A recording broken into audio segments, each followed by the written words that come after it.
Hi, I'm John, and I work here with the Mercedes-Benz van inspection team. We check all the vans coming back from customers at the end of their contracts to make sure they're in a reasonable condition. We're not expecting them to be perfect. We'd be surprised if they were. And we're not here to catch you out. But as you'll see, there's a big difference between these two vans, both the similar age and mileage. When a van is returned, it'll go through a 2.5-hour inspection in line with the British Vehicle Rental and Leasing Association's Fair Wear and Tear guidelines. These are industry standard guidelines that take into account age, mileage and use. As you'd expect, general wear and tear is fine, but damage, neglect, missing parts are not. Of course, there's a big grey area between acceptable and unacceptable. Hopefully this video will show you all the things we'll be looking at, so there are no surprises at the end of your contract. Our inspection will look at 8 different aspects of your van.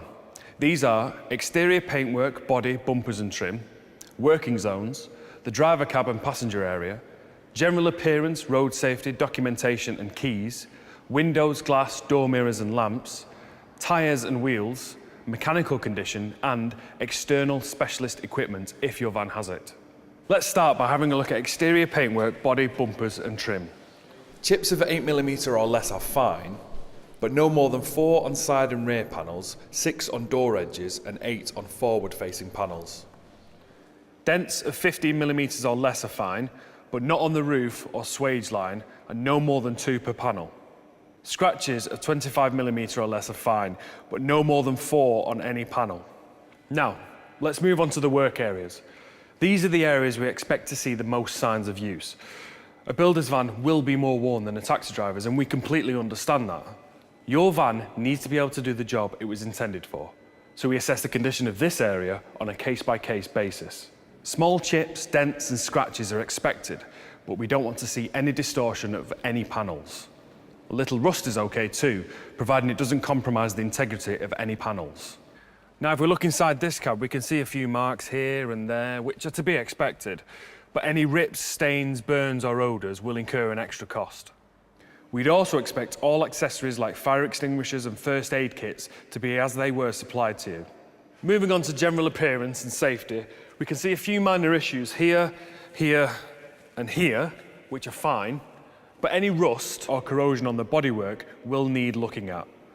All your safety features must be in working order, and we don't want to see any warning lights. We'll also be checking you still have all your keys, including your wheel nut key, and all relevant paperwork, including the V5 document and any specialist equipment certification.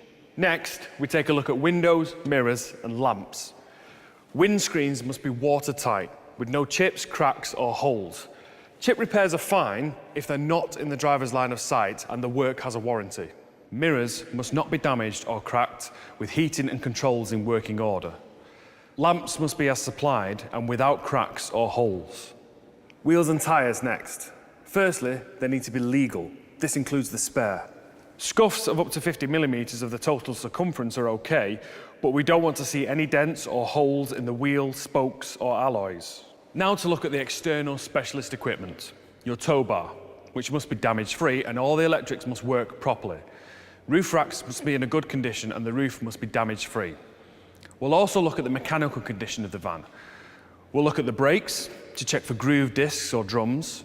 We'll look at the engine, ensuring it's been looked after and given the right oil and coolant. We'll be looking into slipping clutches, noisy gearboxes, or an excessively worn synchromesh. We'll check the van's been serviced correctly to make sure there are no outstanding points that haven't been addressed, and we'll also check the mileage. When you took your van, you will have agreed how many miles you'll do. Anything above that will incur an extra cost, which will have been agreed when you signed all your paperwork. Finally, you'll need to return your van to us with at least 6 months MOT. If not, we will retest it again here. If it doesn't pass our MOT, you'll have to pay for any work that needs doing. If for any reason the van is unsafe to drive, we'll have to also charge you for a transporter to collect it. There are easy ways to avoid nasty surprises when you hand the van back. Things like staying on top of your vehicle maintenance and servicing and carrying out regular visual health checks. Not only are these measures best practice when it comes to keeping drivers and other road users safe, they'll also help you maximise vehicle uptime. I'd recommend having a good check over the vehicle yourself 10 to 12 weeks before you return it to us. That way you'll have plenty of time to get things in order and avoid any end of contract charges. If you're not sure what you're looking for or don't have the time, our dealer network offers free visual health checks. If any work needs carrying out, they'll also be best placed to make sure it meets our standards. The main thing to remember with all this is that when we gave you the van, we agreed the condition it would be returned to us in, taking into account how you plan on using it as part of your everyday business. We understand you've got a job to do, and wear and tear is inevitable. As long as you've looked after your van and driven it carefully, you shouldn't have too much to worry about. I hope you found this video helpful and know exactly what to expect when you return your van.